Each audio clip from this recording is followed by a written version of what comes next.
CAA mate kalong chedon dundepu pini puthot ang thek klangku pina anaso tum CAA mate ka chedon dundepu kachesong asonsi AJYCP ahamphang so tumta ghonta ke thom an dipurong supelong kido samsung sing tiamir birelong erset primset kachesong padupon bangso sai ke japon lake AJYCP central committee pen G2 phukon karbianglong district committee pen apurba das lapente kongchun bang dipon burwa alang litum jalin ponsi insamjin pen bangso kachesong pachonpol আজি অসম জাতীয়তাবাদী যুৱ ছাত্ৰ পৰিষদৰ 3 ঘণ্টীয়া অৱস্থান ধৰ্মঘট আজি কাৰ্যসূচী আমি গ্ৰহণ কৰিছোঁ। আজি এই অৱস্থান ধৰ্মঘটৰ মূল আমাৰ দুটা দাবীৰ ওপৰত আজি আমি প্ৰতিবাদী কাৰ্যসূচী গ্ৰহণ কৰাৰ এক নম্বৰতে হৈছে অসমত অতি শীঘ্ৰে কেন্দ্ৰীয় চৰকাৰে জাপি দিব বিচৰা কেন্দ্ৰীয় গৃহমন্ত্ৰী যে অমিত শ্বাহে কৈছে যে 2024 বৰ্ষত বছৰটো পহিলা মাহতেই যে নাগৰিকত্ব সংশোধনী আইন 2005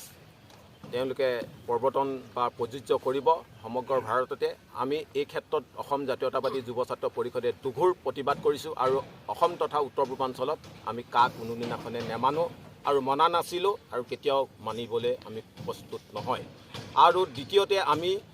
অসমত যুৱ ছাত্ৰ পৰিষদে জন্মলগ্নৰ পৰাই এটা দাবী জনাই আহিছিলে যে খিলঞ্জীয়াৰ অস্তিত্বৰ প্ৰতি ভাবুকি যি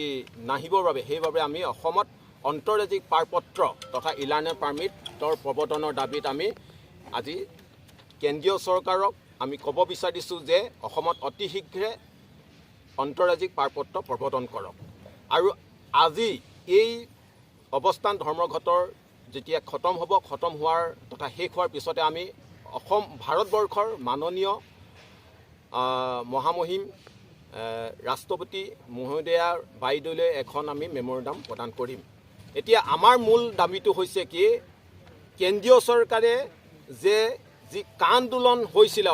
জানিছিলে তেওঁলোকে যে অসম তথা উত্তৰ পূৰ্বাঞ্চল যে কা আমি গ্ৰহণ নকৰোঁ, কিন্তু আমাৰ গণতান্ত্ৰিক দেশখনত আমি বসবাস কৰা কেন্দ্ৰীয় চৰকাৰে বা ৰাজ্য চৰকাৰে এই গণতান্ত্ৰিক আন্দোলনসমূহ তেওঁলোকে কিমান গুৰুত্ব দিয়ে বা মূল্যায়ন কৰিছে। আৰু দ্বিতীয়তে আমি ক'ব বিচাৰিছোঁ যে বিজেপি চৰকাৰে যি জোৰ জবস্তি কেনে কাখন যে অসমত জাপি দিবলৈ লৈছে এই ক্ষেত্ৰত তেওঁলোকে সংবিধান বিৰোধী কাৰ্য তেওঁলোকে গ্ৰহণ কৰিবলৈ বিচাৰিছে। তেওঁলোকে কিয় হিন্দু বাংলাদেশী কথা কৈছে? ভাৰতবৰ্ষৰ এখন ধৰ্ম নিৰপেক্ষ ৰাষ্ট্ৰ বুলি আমি জানো, কিন্তু তৎসত্ত্বেও তেওঁলোকে যে কৈছে যে হিন্দু বাংলাদেশী কথা তেওঁলোকে যে আমি কোনো দিনাখনেই আমি হিন্দু বাংলাদেশী আমি গ্ৰহণ কৰিবলৈ প্ৰস্তুত নহয় আৰু নকৰোঁ। Di Pembentukan Kapol di Kising News 24 Karbianglong.